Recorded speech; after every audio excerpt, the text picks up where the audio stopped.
I carried everyone's luggage through the Zurich airport while my daughter posed for Instagram photos with her husband and son. They didn't ask if I was tired. They didn't notice when I stopped to catch my breath, resting the weight against my hip the way I'd learned to do over the past 9 days. The strap of Marcus's duffel had left a red mark across my shoulder that I could feel through my cardigan, a burning line that pulsed with each step. This was supposed to be a celebration, my 70th birthday, a family trip through Europe, Rachel had said, something we'd remember forever. She'd made it sound generous, the way she always did, her voice bright with that particular tone that made refusal feel ungrateful. Of course I'd agreed. Of course I'd paid for my own flights, my own hotels, my own meals. That was understood, even if it wasn't said. But I hadn't understood that I'd be carrying 3 people's extra shopping bags from Munich. I hadn't understood that I'd be getting the fold-out couch in every hotel room while they took the beds. I hadn't understood that when we walked through Prague's old town, they would move ahead in a tight cluster of 3. They were talking and laughing, while I followed 10 paces behind with the camera bag and the water bottles and Rachel's pashmina that she didn't want to carry. I was 70 years old. I had raised Rachel alone after David died when she was 12. I had worked 2 jobs to send her to college. I had helped with the down payment on her house in Portland. I had been there when Marcus was born, staying for 6 weeks to cook and clean and wake up with him at night while Rachel recovered. I had thought this meant something. The bags were heavy. My feet hurt. The Munich airport had been 3 hours ago, but felt like days. We'd driven straight to Zurich without stopping, Rachel driving while Daniel navigated and Marcus played games on his phone in the back seat. I'd sat in the back on the other side, wedged between suitcases, watching the landscape blur past. No one had asked if I needed to stop. No one had asked if I was hungry. When I'd mentioned, quietly, that I might need to use a restroom, Rachel had sighed and said we'd stop when we got there. We got there. Now I stood in the hotel lobby while they checked in, the luggage piled around my feet like evidence. A young couple glanced at me, then at the bags, then back at me. I saw something flicker in the woman's eyes. Pity, maybe, or recognition. Rachel came back with the key cards. We're on the 4th floor. There's an elevator. She took her small leather purse from the top of the pile, the only thing she'd been carrying. She headed toward the elevator without looking back. Daniel grabbed his laptop bag. Marcus took nothing. I gathered what I could carry, made 1 trip, came back down for the rest. The elevator was small. I rode up alone the 2nd time, surrounded by their belongings, watching the numbers climb. The room had 2 double beds and a fold-out couch that smelled faintly of mildew and someone else's sleep. I didn't say anything. I unfolded it while they unpacked, while they debated which restaurant to try, while they scrolled through their phones showing each other photos from the trip, photos I wasn't in because I'd been the one holding the camera. "Mum, we're heading out," Rachel said. We'll be back in a few hours. You should rest. Rest. As if I'd been on vacation. They left. The door clicked shut. I sat on the edge of the fold-out couch, feeling the metal bar beneath the thin mattress press against my thighs. My phone was on the nightstand, plugged in, charging. It was 6:47 p.m, Zurich time. I had no idea what time it was at home. I looked at my hands. The skin was thin, translucent almost, veins visible in the lamplight.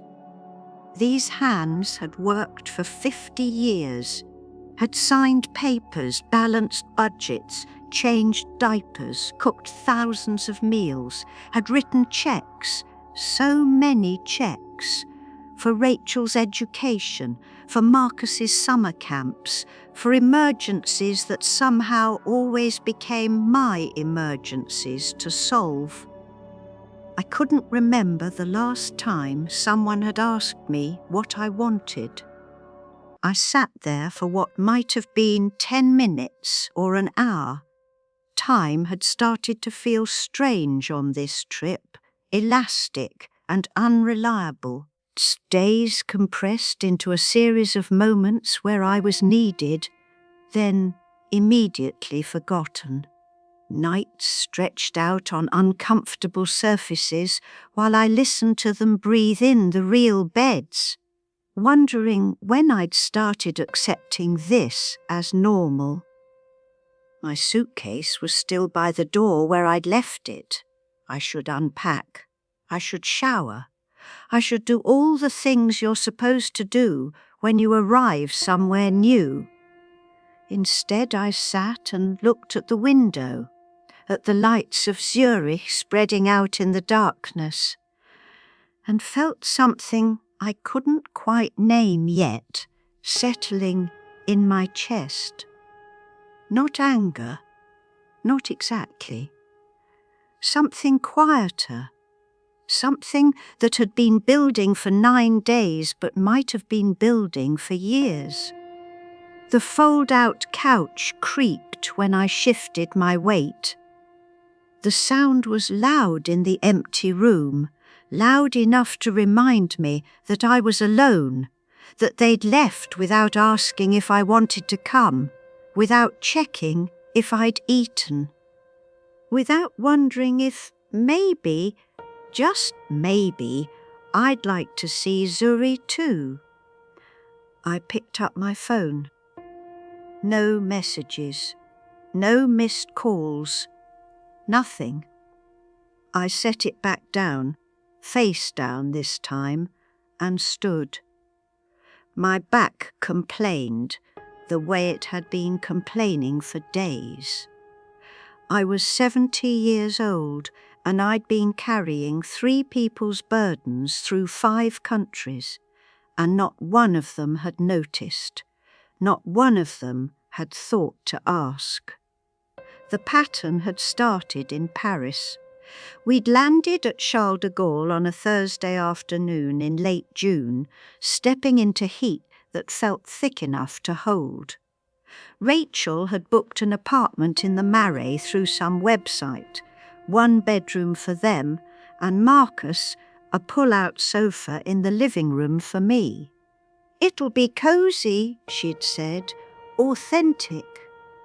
Authentic meant I slept 3 feet from the kitchenette while Daniel snored through the bedroom wall and Marcus played videos on his tablet at full volume until midnight. It meant I woke at dawn to use the bathroom and found the bedroom door locked. "We need our privacy, Mum," and had to wait 40 minutes, shifting my weight from foot to foot like a child. But I didn't say anything. I'd learned over the years since David died that saying something rarely changed anything. It only made you difficult. It only made them sigh and exchange glances that meant I was being sensitive, being unreasonable, being old. We walked everywhere in Paris. Rachel had insisted it was the best way to see the city, she said, pulling up walking routes on her phone. 8 miles the first day, 10 the second. I kept up. I always kept up. But by the 3rd day, my feet had blistered through my good walking shoes, and when I mentioned it at breakfast, Rachel had looked up from her croissant and said, "Well, we can't just sit in the apartment all day. We came here to see things."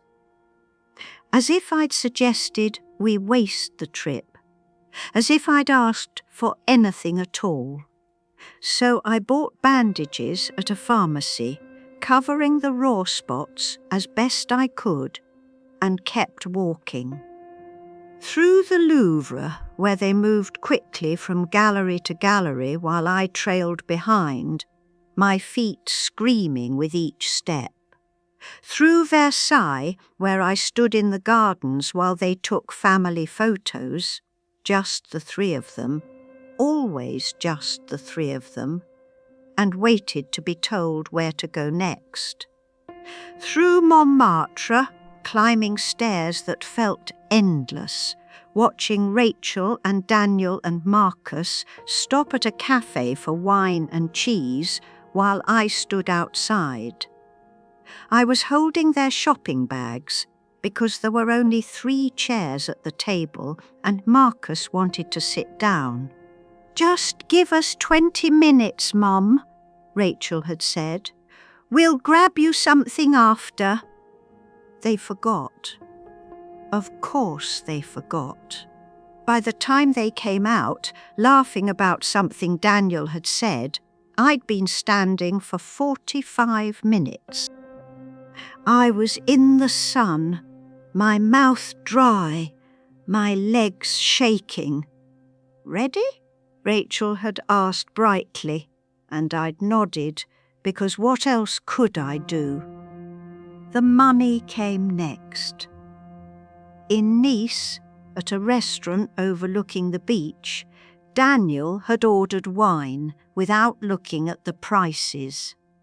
Rachel had ordered the seafood platter. Marcus had wanted steak. I'd ordered a salad, something simple, but when the bill came, Euro 287. Daniel had glanced at it, grimaced, and then looked at me with that expression I'd seen before. Not quite asking, just assuming. I'd paid, with my credit card, the one I'd brought for emergencies. Because it would have been awkward to refuse. Because Rachel had already stood up and was putting on her sunglasses. Because making a scene over money felt petty, felt small, felt like something a difficult old woman would do. In Florence, I'd paid again, 156 euros for dinner, 89 euros for museum tickets Rachel insisted we needed. In Munich, I'd paid 321 euro at a beer garden where they'd ordered rounds for the table and desserts I didn't eat, and an extra plate of spätzle that Marcus had picked at twice and left. Each time I'd handed over my card and told myself it was fine. I had the money. I'd worked hard. I saved carefully, lived modestly since David died. What was it for, if not for family? What was it for, if not for moments like these? But somewhere between Munich and Zurich, maybe in the car, maybe earlier, maybe in every hotel lobby where I'd stood with the luggage while they decided what to do next, I'd started to notice they never said thank you. Not once, not ever. They accepted my money the way you accept air, essential, invisible, endlessly renewable. I'd started to notice other things too. The way Rachel spoke to me, sharp and impatient, like I was a slow child who couldn't understand simple instructions. The way Marcus looked through me when I spoke, his eyes already back on his phone. The way Daniel laughed when I struggled with my suitcase on cobblestones, that particular laugh that isn't quite mean, but isn't quite kind either. The way I disappeared somewhere along the way, become something less than a person, a function, a wallet with legs, an extra set of hands. Now, sitting in this Zurich hotel room, I pulled out my phone and opened my banking app. The European charges were still processing, but I could see enough. $5,000 in 10 days. Not counting flights, not counting the hotels I'd booked for myself. $5,000. And not one photo of me smiling. Not one moment where someone had asked if I was enjoying myself. Not one evening where I'd gone to bed without something hurting. I heard their voices in the hallway, laughing. Rachel's bright peal, Daniel's lower rumble, Marcus saying something I couldn't make out. The keycard clicked, the door opened. "Still up?" Rachel said, surprised. "I thought you'd be asleep." I looked at her, really looked at her, maybe for the first time this whole trip. My daughter, 42 years old, successful, independent, smart enough to get a master's degree, smart enough to run a marketing firm, smart enough to book this entire trip without once considering that I might be a person instead of a resource. "I'm up," I said. She shrugged, already moving past me toward the bedroom. "Well, we're heading out early tomorrow. Switzerland is expensive, so we want to make the most of it. Good night." The bedroom door closed. I sat there in the lamp's small circle of light, surrounded by their suitcases, their shopping bags, their jackets draped over chairs, all their things, taking up all the space. My phone buzzed. A text from my friend Margaret back home. "How's the trip? Having a wonderful time with the family?" I started to type, "Yes, wonderful." The way I always did, the way I'd been trained to do somewhere along the way when being honest became being difficult. I deleted it. I turned off the phone instead and sat in the silence, feeling it press against me like something physical. Outside, Zurich glowed. Inside, something in me had finally started to break. The next morning, they wanted to go to Lucerne. I learned this at breakfast, which wasn't really breakfast because there wasn't time to sit down anywhere. No Zarling. Rastriel had bought bread and cheese from a shop the night before, and we ate standing in the hotel room while she scrolled through her phone. She was reading aloud from some travel blog about a bridge and a mountain and swans. "It's only an hour away," she said. "We can do Lucerne, then maybe drive to Interlaken if there's time. Daniel, you're good to drive?" Daniel nodded, mouth full of bread. Marcus didn't look up from his phone. I stood by the window, eating a piece of cheese I didn't taste, watching the morning light on the buildings across the street. Sleep had come slowly last night. I'd lain on the fold-out couch, listening to muffled sounds from the bedroom, staring at shadows on the ceiling, thinking about things I'd spent years not thinking about. "Mum," Rachel's voice had that edge again. "Did you pack? We need to check out in 20 minutes. I had packed. Of course I had packed. I'd been ready since 6 a.m, suitcase by the door, toiletries organised, nothing left behind. I'd learned long ago that being ready meant being invisible, meant being less of a problem. "I'm packed," I said. "Good. Can you grab the bags from the bedroom? We need to load the car." I looked at her. She was wearing white linen pants and a silk tank top, her hair perfectly arranged, her sunglasses already perched on her head. She looked like someone on vacation, someone relaxed and happy, someone who wasn't carrying anything but a small designer purse. "Sure," I said. The word came out automatically, the way it always did. "Sure, of course. No problem, I'll handle it." I walked to the bedroom door, opened it, saw the explosion of their belongings scattered across both beds, the floor, the chair, clothes, shoes, shopping bags, toiletries, Marcus's gaming headphones, Daniel's laptop, Rachel's makeup case. It would take 3 trips, minimum, maybe 4. My back was already protesting from yesterday. The spot between my shoulder blades where the duffel strap had dug in felt hot and tender to the touch. "Mum," Rachel called. "Seriously, we need to go."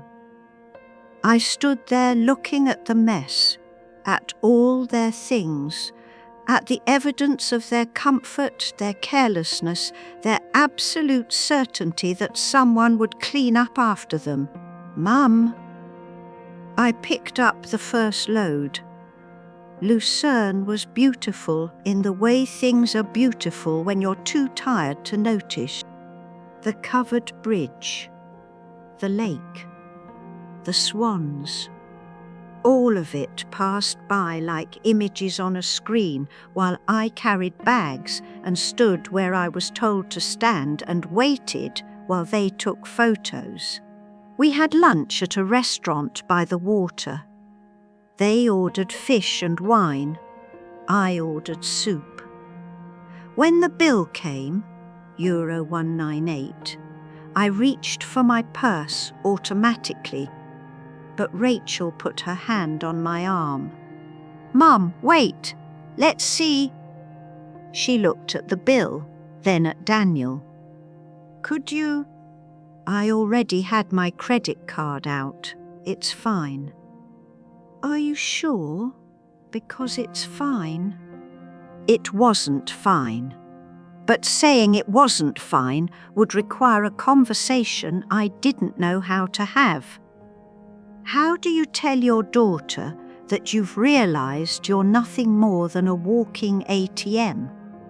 How do you explain that you've started to notice, really notice, that she only touches you when she wants something? I paid. We left. They wanted to drive to Interlaken. The drive took longer than expected. Mountain roads, narrow and winding. Rachel drove while Daniel navigated, and they argued about the best route, that particular married couple bickering that excludes everyone else by design. Marcus had earbuds in. I sat in the back with the luggage wedged in again. I was watching the spectacular scenery blur past. We stopped at the Swiss-Italian border crossing around 4 p.m. There was a small parking area, a restaurant, a few shops. "Let's stretch our legs," Rachel said. "Maybe get some coffee." We all got out. The air was cool this high up, thin and clean, scented with pine. For a moment I stood there just breathing it in, feeling my vertebrae decompress, the muscles in my back unwinding slowly. "Mum," Rachel said, "the bags." I looked at her. She was pointing to the trunk which Daniel had opened. Their bags, all of them. The duffels, the suitcases, the shopping bags from Munich. "We're just going in for a few minutes," she said. "Can you watch them? You know how it is at these border places. People steal." Something flickered in my chest. Something small and hot. "I thought we were all going in," I said. "Well, someone needs to stay with the stuff. It'll just be 20 minutes. 30, tops." She was already turning away, already expecting agreement, her phone already in her hand. "Come on, Daniel. Marcus." They walked toward the restaurant, all three of them, together, laughing at something, though I couldn't hear what. I stood by the car. The bags surrounded me like a fence. My purse was in the trunk, somewhere beneath all their things. My water bottle was empty. My feet hurt. My back hurt. Everything hurt. 30 minutes became 40, then 50. I could see them through the restaurant windows, sitting at a table, drinking coffee, eating pastries. The waitress brought them something else. They were taking their time. Why wouldn't they? Someone was waiting. Someone was always waiting. I sat down on the curb. An older man walking past glanced at me, at the pile of luggage, at the car with Swiss plates. He hesitated, started to say something, then seemed to think better of it and continued on. At the 1 hour mark, they emerged. "God, that took forever," Rachel said, checking her phone. "Service is so slow here. Ready to go?" She walked to the driver's side. Daniel went to the passenger side. Marcus climbed in the back. I didn't move. Rachel looked back. "Mum, what are you doing? Let's go." The sun was warm on my face. The air smelled like pine and something else, something wild and far away. Inside my chest, that small hot thing had grown into something bigger, something I could finally name. Enough. "Mom!" Rachel's voice had that sharp edge now, the one that meant I was being difficult. "Seriously, we need to cross the border before dinner. Can you put the bags in?" I looked at her. My daughter, 42 years old, standing there in her expensive clothes, her perfect hair, her expression somewhere between impatience and irritation. "No," I said. The word hung in the air between us. Rachel blinked. "What?" "No," I said again. "I'm not putting the bags in." "Mum, this isn't funny. We need to got." "You can carry your own bags," I said. My voice was steady, calm, almost surprised to hear itself. Or you can walk home, your choice. For a moment, no one moved. Rachel stared at me. Daniel had gotten back out of the car, was standing with one hand on the roof. Marcus had taken out his earbuds. "What's going on?" Daniel said. Rachel's face had gone red. "Mum, what are you doing?" "I'm done," I said. "I'm done carrying your things. I'm done waiting. I'm done being invisible. I'm done." "You're being ridiculous," Rachel said, but something had shifted in her voice, uncertainty. "It's just bags. It's not a big deal." "No," I said, "it's not a big deal. That's the problem. It never is. It's just bags. It's just dinner. It's just a few extra miles. It's just one more thing." Except it's been 10 days of just one more thing, and before that it was years of just one more thing, and I'm done. I stood up. My knees protested. My back ached. But I was standing, and I was light, suddenly and impossibly light, because I wasn't carrying anything anymore. "So here's what's going to happen," I said.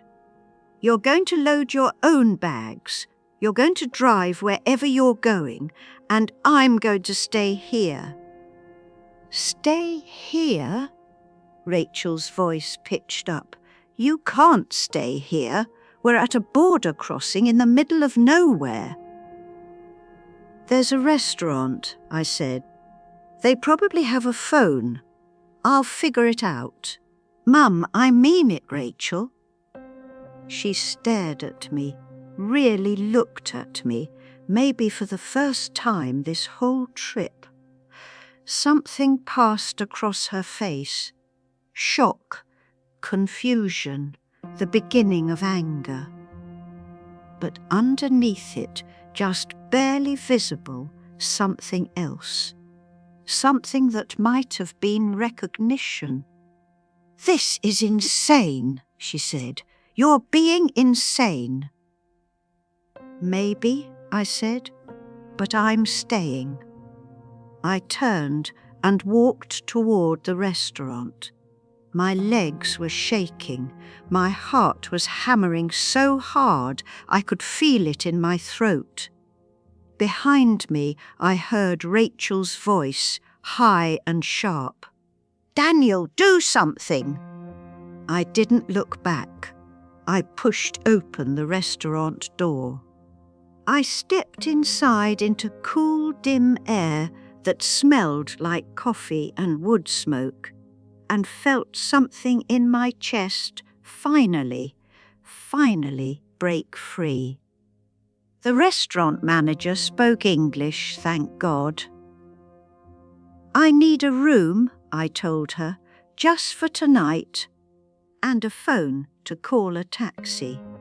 She looked at me, really looked, the way people do when they're trying to understand a situation, and something in my face must have told her not to ask questions. "There's a small inn," she said, 10 minutes walk, Greta's place. I can call her. Thank you." I sat at a corner table while she made the call. My hands were still shaking.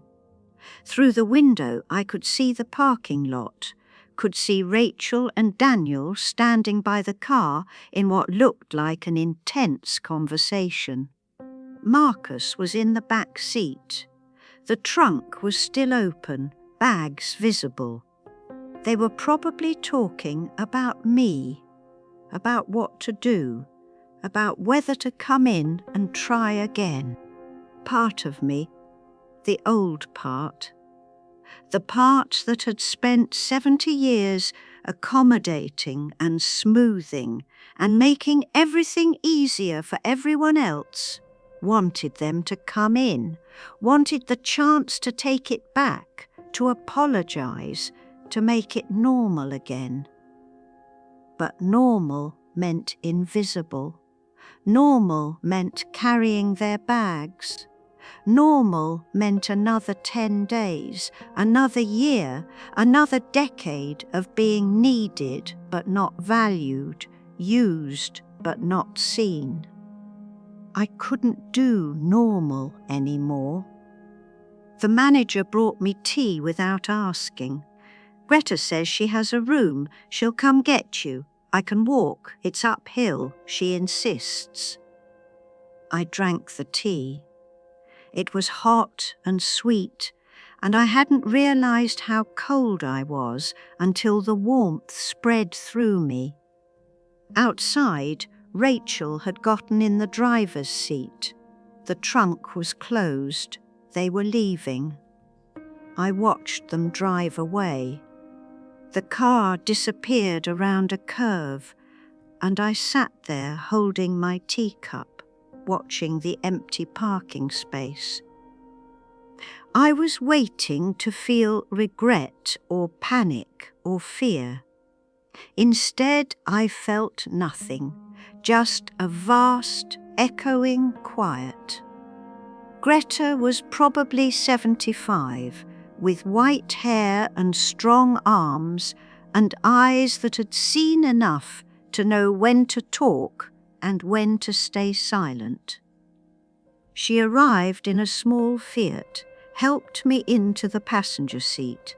It was the first time in days anyone had helped me do anything, and drove up winding roads to a village so small it barely qualified as one. 6 buildings, a church, flowers everywhere. The room is simple, she said, but clean, quiet. That's all I need. She led me up narrow stairs to a room with white walls. It had a single bed and a window overlooking the valley. The bed had a thick down comforter. The window had lace curtains that moved in the breeze. Bathroom is down the hall, Greta said. Dinner at 7 if you want it. No pressure. Thank you. She hesitated at the door.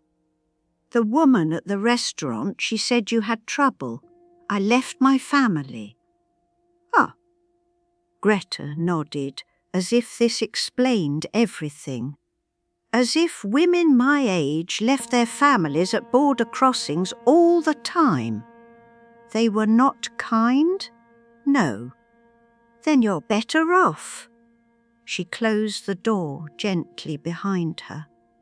I stood in the centre of the room, mine, just mine, and didn't know what to do with myself. The silence was enormous, complete. No one was calling my name. No one was asking me to do something. No one was waiting for me to be useful. I sat on the bed. The mattress was firm. The comforter smelled like lavender and sun. Through the window I could see mountains, green and sharp against blue sky, and below them the valley stretched out in shades of gold and darker green. It was beautiful. I hadn't noticed beautiful things in days. My phone was in my purse.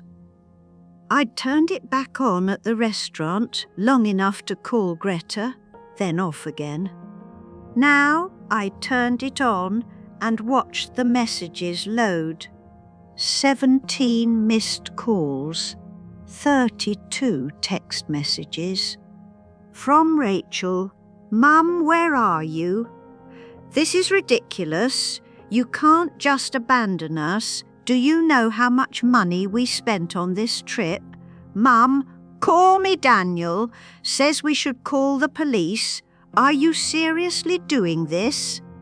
Fine, fine. Stay there. See if I care. The last message had come 10 minutes ago.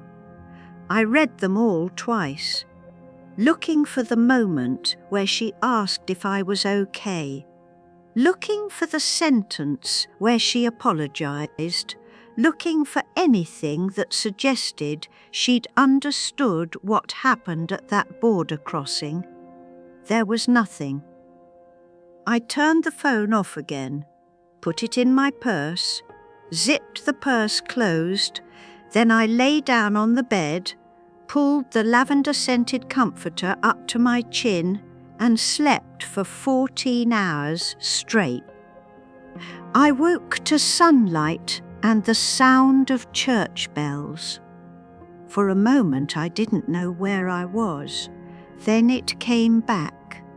The border, the bags, walking away, the room, Greta.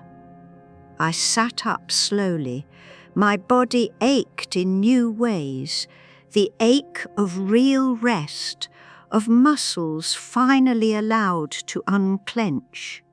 The clock on the nightstand said 10:47 a.m.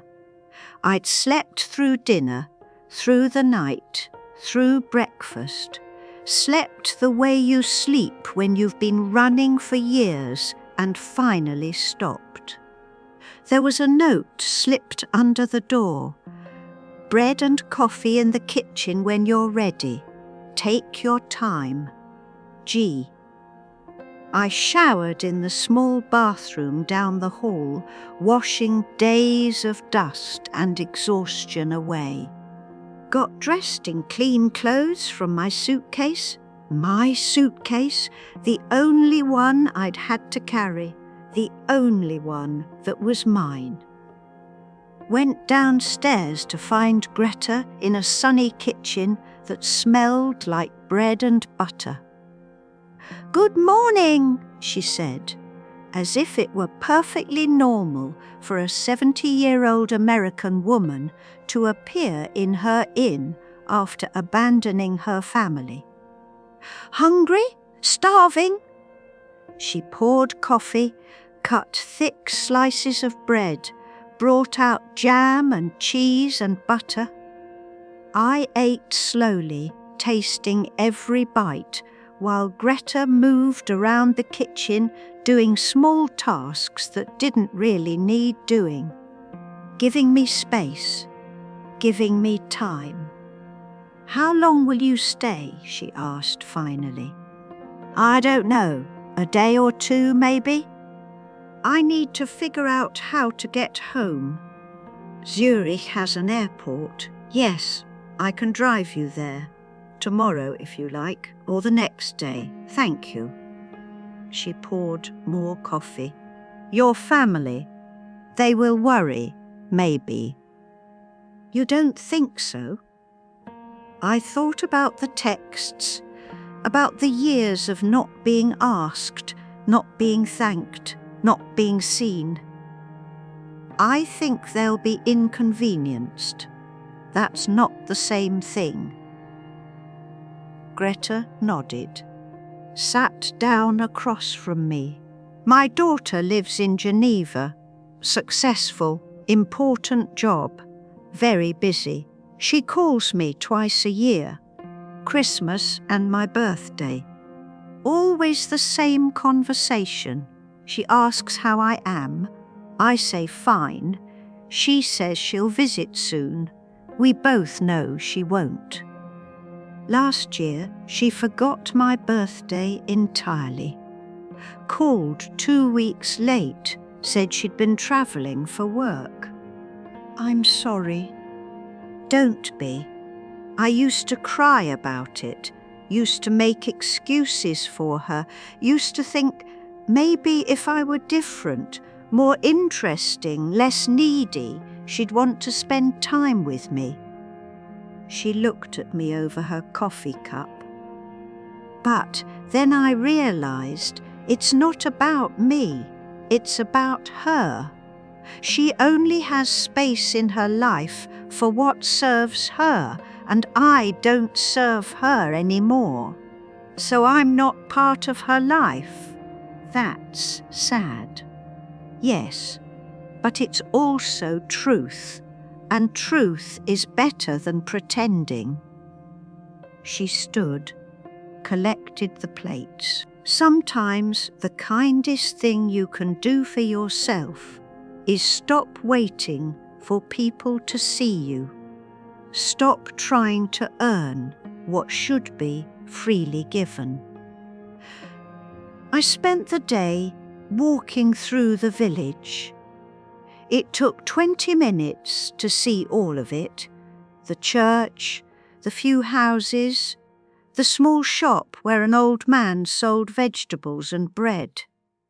No tourists, no one taking photos, no one who needed anything from me. I bought bread and cheese for lunch, sat on a bench outside the church eating slowly, watching birds, feeling the sun on my face. My phone stayed off. That night at dinner, Greta had made soup, served it in large bowls with more of that incredible bread. She asked, "What will you do when you go back?" "I don't know. You have a home?" "Yes. A house in Oregon. I've lived there for 40 years. Alone? My husband died 8 years ago. So yes, alone." "Do you like the house?" I thought about it. The house where David and I had raised Rachel. 4 bedrooms, big yard, too much space for one person. Too many memories. "No," I said, "not really." "Then don't go back to it." I looked at her. She was serious. "Where would I go?" "Anywhere. You're 70, not dead. You have money?" "Some, yes." "Health?" "Good, mostly." "Then you have choices." She leaned forward. "The mistake we make, we women of a certain age, is thinking we're done, that we've had our turn, that now we exist to serve the people we raised, the people we loved, the people who've decided we're useful but not important. But that's not true. We're not done until we decide we're done." "What did you do?" I asked. "When your daughter stopped visiting?" "I started a garden, joined a hiking group, learned to paint. Not well, but that's not the point. The point is, I stopped waiting for her to make my life matter. I made it matter myself." We sat in silence for a while. Outside, the sun was setting behind the mountains, painting the valley in shades of amber and rose. "Will you turn your phone back on?" Greta asked. "Eventually, but not yet?" "Not yet." She smiled. Good. I stayed 3 more days. Not because I had to, not because there was anything specific keeping me there, but because, for the first time in longer than I could remember, I woke up without dreading the day ahead, without bracing myself for demands I couldn't refuse, without having to be anything other than a woman in a small Swiss village, eating bread, walking mountain paths, learning to exist in silence. On the second day, I turned my phone on long enough to book a flight home, direct from Zurich to Portland, leaving in 5 days. Then I called my bank. "This is Helen Morrison," I told the representative. "I need to remove someone from my accounts." It took 35 minutes. Forms, security questions, confirmation emails. The representative was kind, professional, didn't ask why. When it was done, Rachel no longer had access to my checking account, my savings account, or my credit cards. The account she'd had access to since Marcus was born, just in case of emergencies. The account she'd used exactly 4 times for actual emergencies, and approximately 200 times for things that weren't emergencies at all. New furniture, vacation deposits, Marcus's summer camp, her car down payment. I should have felt guilty. I felt free. I hung up and sat on the bench outside Greta's inn, looking at the mountains, feeling something settle into place. This was just the beginning, the first step. There were others I'd have to take when I got home, harder ones, but I'd taken the first step and I was still standing. That afternoon, I walked to the village shop and bought a postcard. It had a picture of the mountains, dramatic and beautiful. I wrote carefully, "Rachel, I'm safe. I'm coming home early. I need time to think. Don't contact me until I'm ready, Mum." I didn't apologize, didn't explain, didn't soften it with reassurances or explanations. I just said what I needed to say. I mailed it from the small post office beside the church, watched it disappear into the outgoing mail slot. Another thing I couldn't take back. On my last evening, Greta made dinner, roasted chicken, potatoes, salad from her garden. We ate slowly, savouring it, talking about small things. Her garden, my house, the weather. Things that didn't matter but somehow did. "You're different," she said, pouring wine, "than when you arrived. How? Taller. You're standing up straighter." I laughed. "I'm 70. I'm not getting taller." "Not physically. In here." She tapped her chest. "You were carrying something heavy. Now you've set it down." I don't know if I've set it down. Maybe just stopped carrying it for a moment. "That's how it starts," Greta said. "One moment becomes an hour becomes a day. Eventually you forget you were ever carrying it at all." "What if they don't understand?" I asked. "What if Rachel never speaks to me again?" "Then you have your answer about whether the relationship was real or just convenient." That's harsh. It's honest, and honest is kinder than pretending. She refilled my glass. "You know what the problem is with being a mother? We teach our children they can depend on us. We teach them so well that they forget we're people who can get tired, who can be used up, who can decide to stop. And then when we do stop, they act betrayed. As if we broke some contract we never actually signed." "I feel like I did sign it," I said. "The day she was born. Doesn't being a mother mean—" "Being a mother means loving them, raising them, teaching them to be decent humans. It doesn't mean disappearing so they can be comfortable.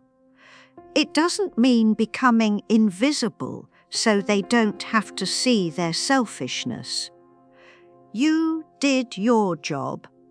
She's 42. She's not your job anymore." We sat in silence, watching the light fade over the mountains.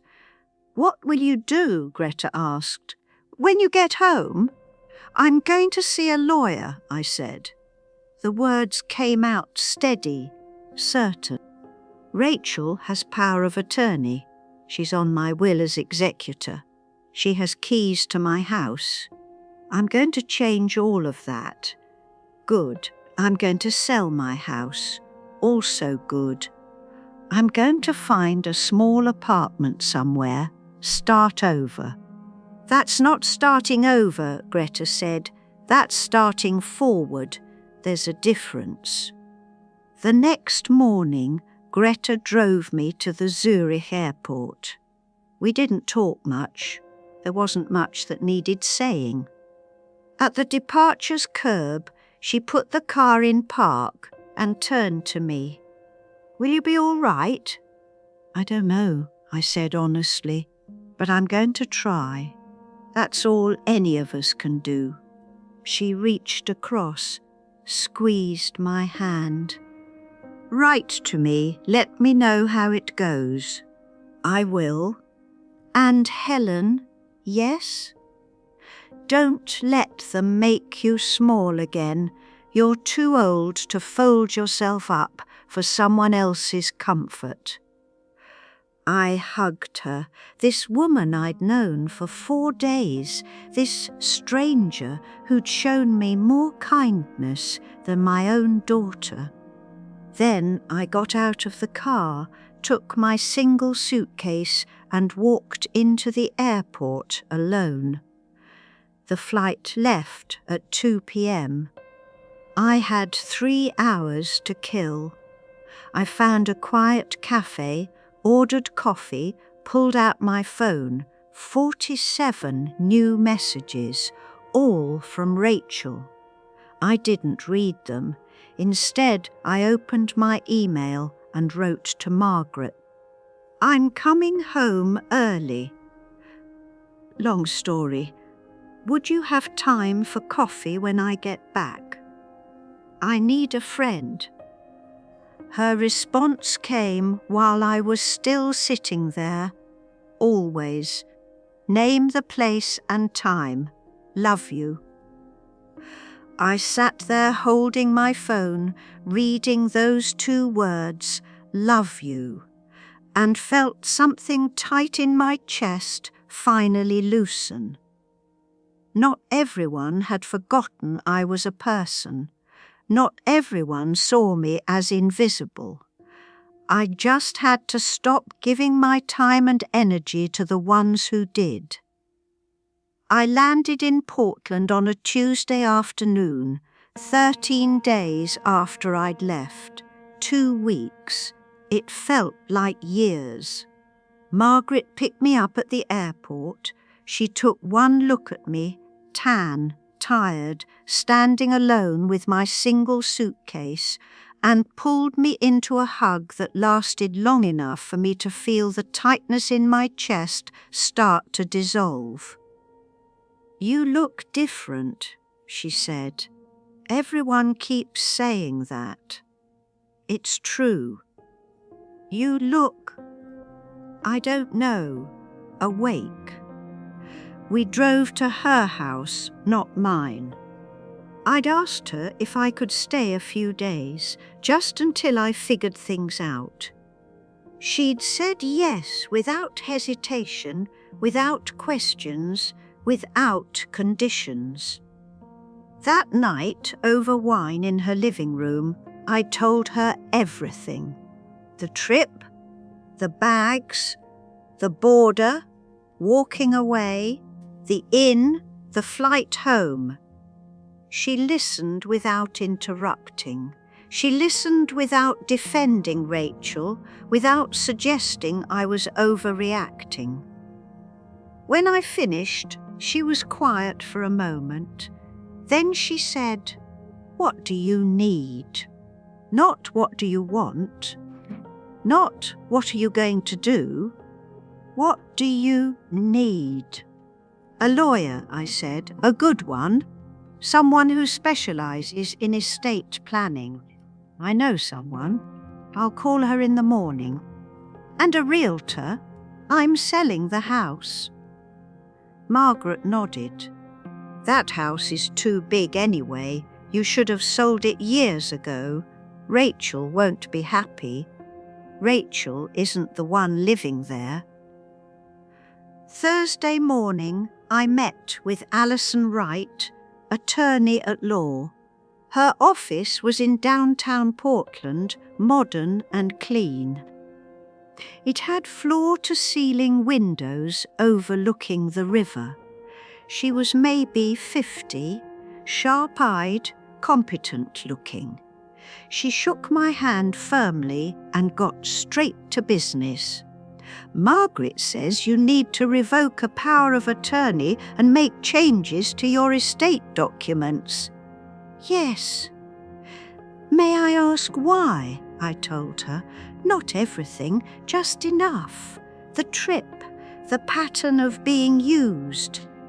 The realization that my daughter saw me as a resource, not a person. The need to protect myself, legally and financially, before it was too late. Alison listened, taking notes on a yellow legal pad. When I finished, she set down her pen and looked at me directly.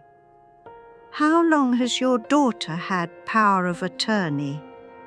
8 years, since my husband died. And she's your executor? Yes. And she's had access to your bank accounts? Had. I removed her last week. Good. That was smart. Alison pulled out a form. Here's what we're going to do. First, we revoke the existing power of attorney. We'll do that today. I'll need your signature on several documents. Second, we create a new will with a new executor. I'd recommend either a trusted friend or a professional fiduciary, not a family member who might have conflicts of interest. Margaret, I said, she's the only person I trust completely. All right. We'll list her as executor. Third, we set up a living trust to protect your assets. Any property you put in the trust will be protected from claims or challenges. If you're planning to sell your house, I strongly recommend putting the proceeds in the trust. How long will this take? The revocation? I can file it today. The new will and trust? We can have them ready for signature by next week. I signed the papers. My hand was steady, my signature clear. With each document, I felt something shifting, not just legally, but internally. These weren't just papers, they were boundaries, enforceable ones. When we finished, Alison walked me to the door. Mrs. Morrison? Yes? You're doing the right thing. I see this a lot. Adult children who view their aging parents as resources. They view them as things to be managed rather than people to be loved. Setting boundaries isn't cruelty, it's self-preservation. It feels cruel, I know, but feeling cruel and being cruel aren't the same thing. That afternoon, I met with Janet Carey, realtor. She arrived at the house with a tablet and a measuring tape.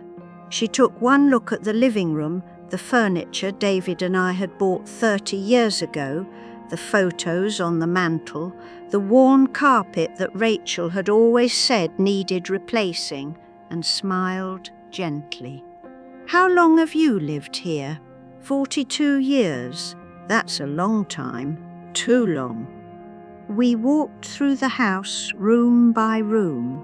The kitchen where I'd cooked thousands of meals. The bedroom where Rachel had grown up, where she'd studied for tests and cried over boyfriends, and eventually moved out without looking back. The master bedroom where David had died, where I'd slept alone for 8 years, waking up reaching for someone who wasn't there. "What are you looking for in your next place?" Janet asked. "Small, 1 bedroom, easy to maintain, somewhere that doesn't feel like a museum." "Budget?" "I have retirement savings. I can pay cash." She nodded, making notes. "I think we can sell this quickly. It's a good neighborhood, good size for a family. We'll need to stage it. We'll do some minor repairs, but nothing major. I'm thinking we could list in 2 weeks, close within 60 days. "How much?" She named a figure that made me blink. The house was worth far more than I'd thought, more than David and I had paid, more than I'd need for something smaller, something simpler, something mine. "There's one thing," I said, "my daughter.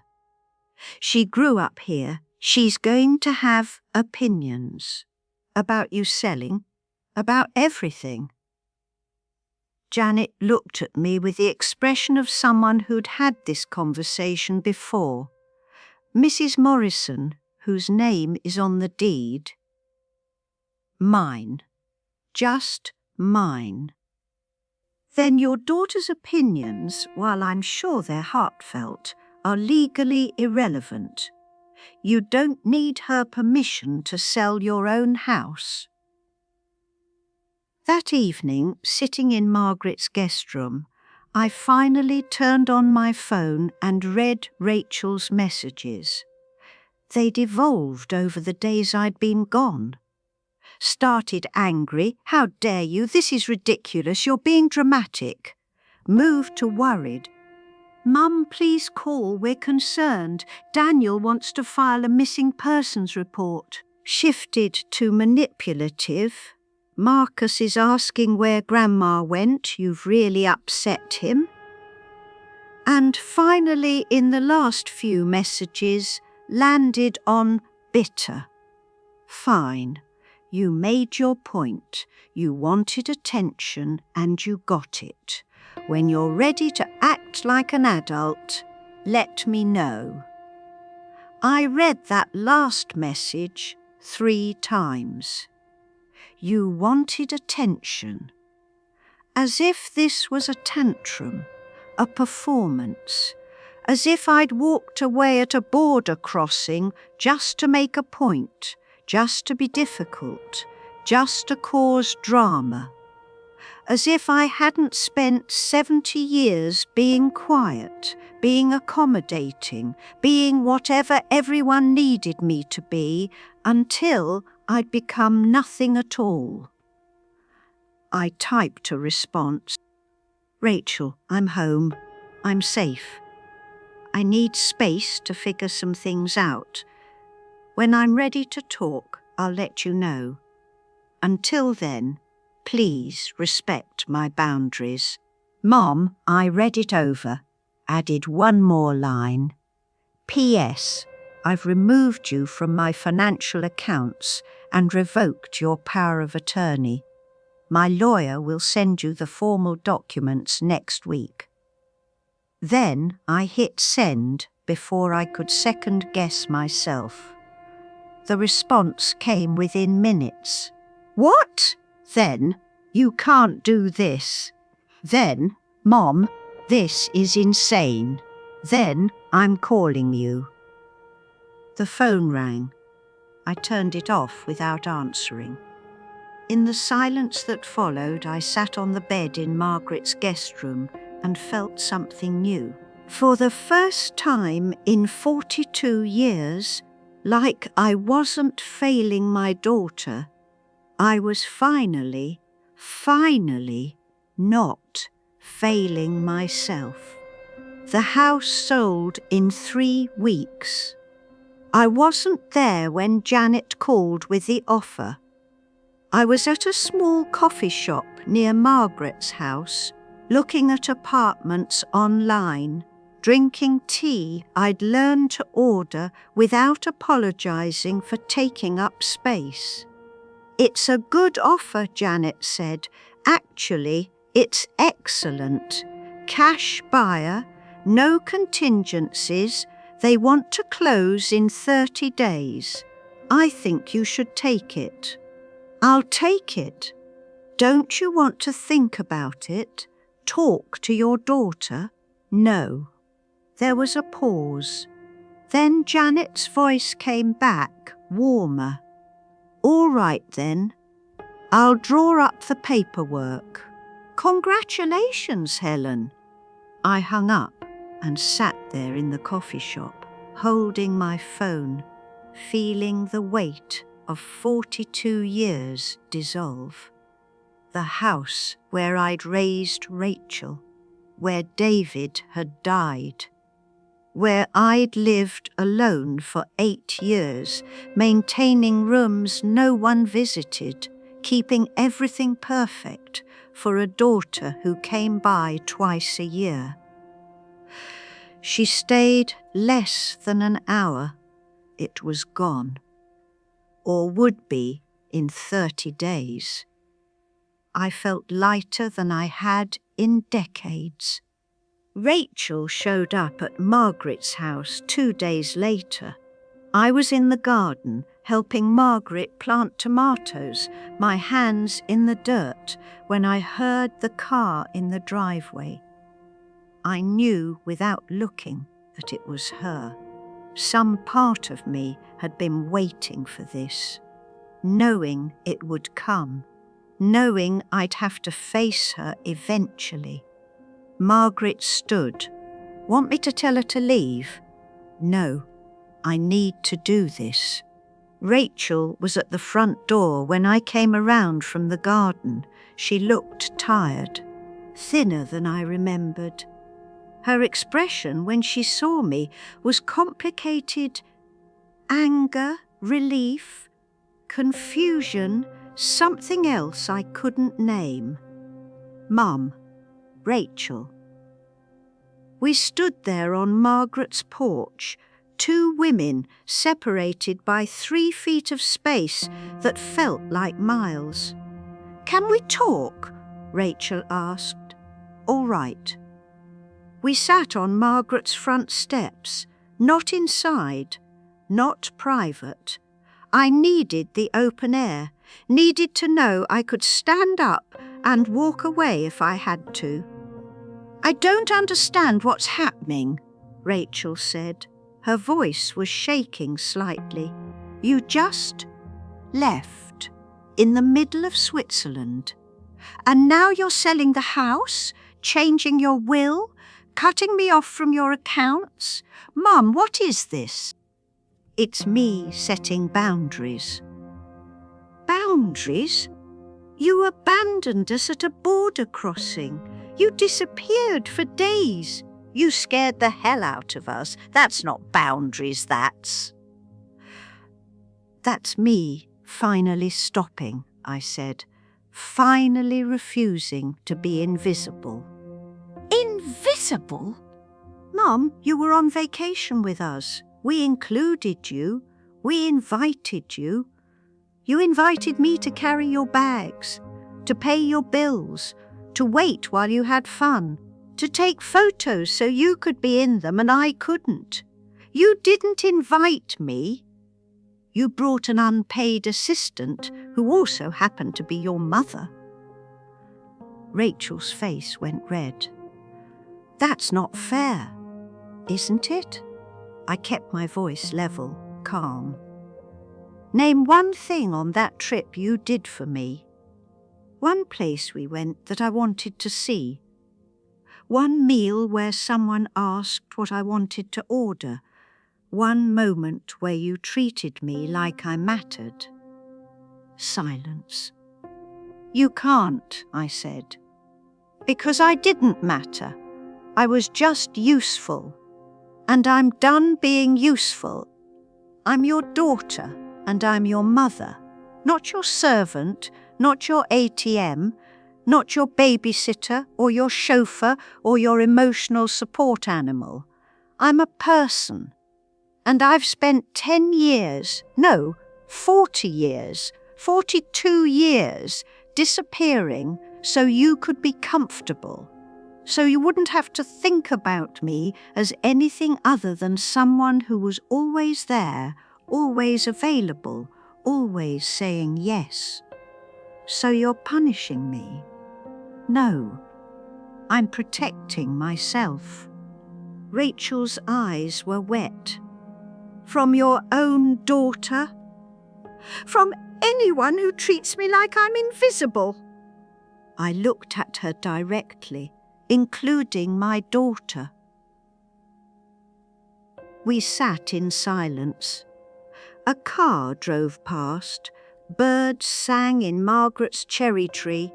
Normal sounds. Normal day. Nothing about this felt normal. "What do you want from me?" Rachel asked finally. "I don't want anything from you. That's the point. I don't need you to change or apologize or suddenly see me differently. I just need you to leave me alone while I figure out who I am when I'm not constantly available." "For how long?" "I don't know. That's not an answer. It's the only one I have." Rachel stood. She looked down at me, and for a moment I saw something in her face that might have been understanding, or might have been resignation. It was hard to tell. "You're really going to sell the house?" "I already did." "Where will you live?" "I found an apartment. Small, quiet, mine." "And you're really cutting me out of your will?" "I'm putting Margaret as executor." "You're still in the will, Rachel." "I'm not erasing you. I'm just making sure you can't make decisions about my life before I'm gone." She nodded slowly. "So this is it. This is how it's going to be. For now. And if I want to fix this, if I want to apologize, then apologize.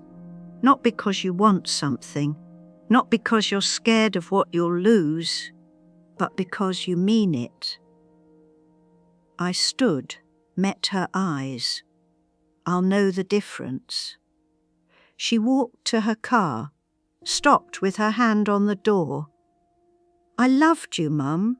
I do love you." "I know," I said. "But love isn't enough when it comes with conditions, when it requires me to be small." She got in the car and drove away. I stood there watching until she disappeared around the corner.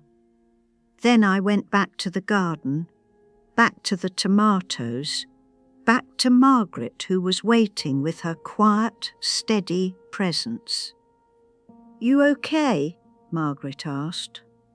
"I don't know," I said honestly, "but I think I will be." The apartment was on the 3rd floor of a building near the river, with 1 bedroom, 1 bathroom, a small kitchen, and windows that let in morning light. I moved in on a Saturday in August, 4 months after I'd walked away at that Swiss border crossing. Margaret helped me. We carried boxes up 3 flights of stairs. My boxes, just mine, light enough that I could manage them myself when I needed to. My furniture, my books, my dishes. Nothing from the old house except what I'd chosen to keep. The first night, I sat on my new couch in my new living room. I ate take-out Chinese food straight from the container. No one to serve, no one to clean up after, no one to ask me what I was doing or where I'd been, or why I wasn't doing something else, something useful, something for them. I ate slowly, tasting every bite, watching the sun set through windows that were mine. My phone rang. I looked at it, Rachel's number. I didn't answer, not yet. Maybe someday, maybe when I was ready, maybe when she was ready, but not today. Today I was learning what it felt like to choose myself first. The phone on the hallway table stayed off most days now. I'd learned I didn't need to be constantly available, didn't need to answer every call, respond to every message, be ready at every moment to drop everything and be useful. When I wanted to talk, I called Margaret. We had coffee twice a week, sometimes 3 times, talked about real things, books, politics, our lives, our fears, our hopes. She never asked me to be anything other than myself. I'd joined a book club at the library, started taking morning walks by the river, planted herbs on my small balcony, basil and rosemary and thyme that smelled like possibility. The Swiss man from the inn, Carl, had written me twice. Friendly letters, nothing pushy. He asked about my garden, told me about his, said if I ever came back to Switzerland, there was a guest room with my name on it. I'd written back. We were pen pals now, 2 people in our 70s learning that it wasn't too late to make new friends, new connections, new lives. Rachel had sent flowers once, no card, just flowers, expensive ones, delivered to my door. I'd put them in water, watched them bloom and fade, and eventually threw them away. She'd called 3 times in 4 months, left careful messages, offered coffee, offered to talk, offered something that wasn't quite an apology but was close. I wasn't ready yet. Maybe I would be someday. Maybe not. But I'd learned that loving someone didn't mean making myself smaller so they could be comfortable. Last week I'd gone back to Alison's office to finalise the will. Everything was in order, Margaret as executor, assets protected, the house money in a trust that no one could touch, donations set up for charities I cared about, women's shelters, literacy programmes, animal rescue. You sure about this? Alison had asked, reviewing the documents one last time. I'm sure. She'd smiled. Good for you, Helen. I'd signed my name with careful strokes, the way Greta had taught me to do with important things, taking my time, making it count.